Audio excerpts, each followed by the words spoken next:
Klarna, la célèbre fintech suédoise leader dans le paiement fractionné, doit faire marche arrière suite à l'utilisation massive de l'IA.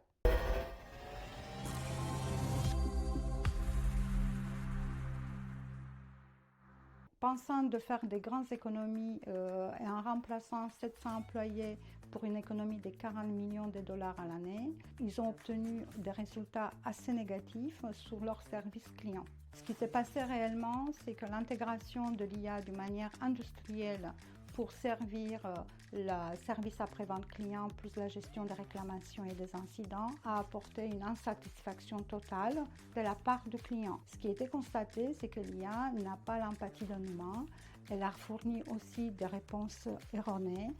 Donc, ce retour arrière, il était vraiment incontournable. Ce cas illustre un cas d'école et ça nous met en évidence que l'implémentation d'une manière industrielle de l'IA doit se faire d'une manière stratégique. Cette implémentation, en tout cas, nous, chez OnePoint, on l'accompagne et on le conseille sur 4 axes principaux. Première manière, on fait la stratégie organisationnelle. Quel est le rôle de l'IA dans l'organisation?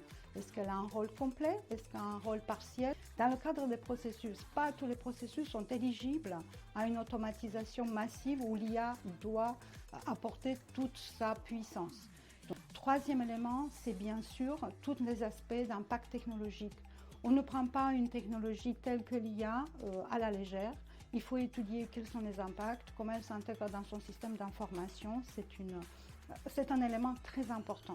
Et le quatrième, qui n'est pas de moindre, de savoir quel est le dosage intelligent à faire entre l'IA et l'humain. Puisque nous sommes convaincus qu'aujourd'hui, l'IA, c'est une vraie innovation, mais ça doit être dosé et harmonisé avec l'aide d'humains. Donc c'est l'humain qui doit être aidé par l'IA et pas l'IA qui pourra tout faire et remplacer toutes les tâches qu'il fait un humain. Ce cas d'usage illustre très bien que les nouvelles technologies ne doivent pas être intégrées d'une manière spontanée et en pensant d'avoir des économies d'échelle rapides.